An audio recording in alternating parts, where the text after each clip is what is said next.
कृष्ण की राधा के साथ लीलाएं और राधा की कृष्ण के लिए दीवानगी किसी से छुपी नहीं है। आज भी उनके अमर प्रेम उदाहरण लोग देते हैं।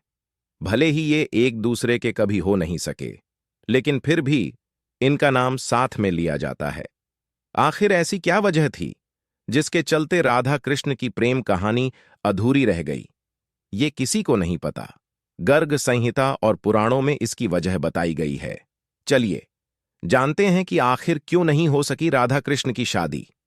लेकिन उससे पहले अगर आप चाहते हैं कि राधा कृष्ण की कृपा आप पर सदैव बनी रहे, तो वीडियो को लाइक करें और चैनल को सब्सक्राइब कर लें। तो बिना देरी के वीडियो को शुरू करते हैं।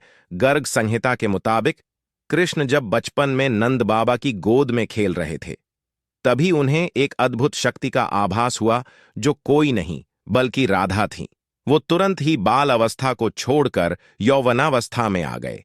ऐसा माना जाता है कि इसी समय ब्रह्मा जी ने राधा कृष्ण का विवाह करवाया था। विवाह होने के बाद सब कुछ सामान्य हो गया। विवाह के बाद ही ब्रह्मा जी और राधा जी भी अंतर्ध्यान हो गए और कृष्ण भी अपनी बाल अवस्था में वापस आ गए। पुराणों के अनुसार जब कृष्ण जी वृंदावन छोड़कर जा रहे थे, तब उन्होंने राधा से वादा किया था कि वे लौट कर आएंगे। लेकिन उनकी मुलाकात रुक्मणी से हुई, जो मन ही मन उन्हें अपना पति मान चुकी थीं। जब रुक्मणी का विवाह किसी दूसरे से कराया जा रहा था, तब कृष्ण जी वहां पहुंच गए और उनसे शादी कर ली। पौराणिक कथाओं के मुताबिक जब राधा कृष्ण बालपन में मिले थे, तभी उन्हें अपने प्रेम का आभास हो गया था। राधा कृष्ण से उम्र में 11 महीने बड़ी थी और दोनों का प्रेम आध्यात्मिक था, इसलिए वह कभी शादी के बंधन में नहीं बंधे। पौराणिक कथाओं के अनुसार राधा को रुक्मणी का आध्यात्मिक अवतार भी माना जाता है।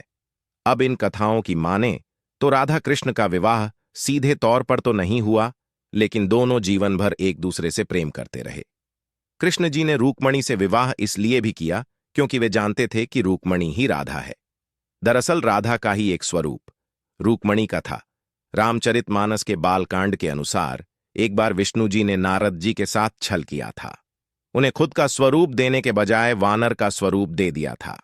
इस कारण वे लक्ष्मी जी के स्वयंवर में हंसी का पात्र बन गए और उनके मन में लक्ष्मी जी से विवाह करने की अभिलाषा दबी की दबी ही रह गई थी।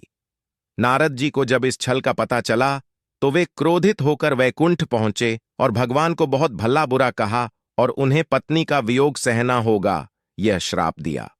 नारद जी के इस श्राप की वजह से राम अवतार में भगवान रामचंद्र जी को सीता का वियोग सहना पड़ा था और कृष्णावतार में देवी राधा का। एक कारण यह भी बताया जाता है कि राधा से विवाह न करना मनुष्यों को प्रेम की असली परिभाषा से परिचित कराना था।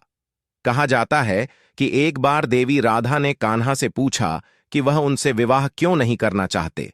इस पर श्री कृष्ण ने कहा कि कोई अपनी आत्मा से विवाह करता है।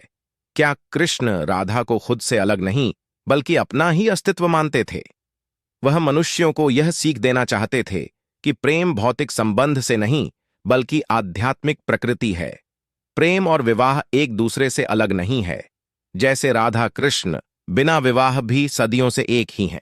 जहां कृष्ण का नाम है, वहां राधा का स्मरण जरूर होता है। वीडियो अच्छी लगी हो तो लाइक जरूर करें।